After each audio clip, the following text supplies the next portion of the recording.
Osho's stories. Master Hakuju goes to sleep during lecture. Osho comments on a Zen story. This is the way of Zen.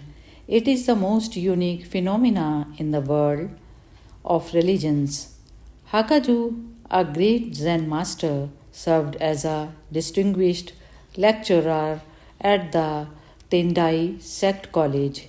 As he was lecturing with his customary zeal on the Chinese classic, one hot summer's afternoon, he noticed that a few of the students were dozing off.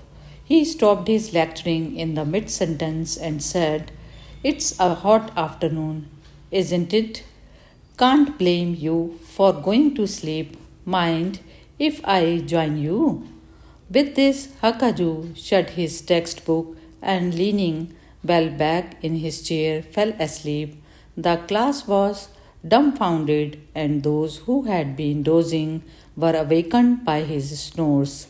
All sat up in their seats and waited for the master to awaken. This you can find only in Zen literature, this possibility of being so human, of being so imperfect and yet unworried about it, a tremendous acceptance of all that is, of sleep, of snoring. This is the way of Zen. It is the most unique phenomena in the world of religions. Zen is the highest peak that religion has attained, yet it is the sanest religion.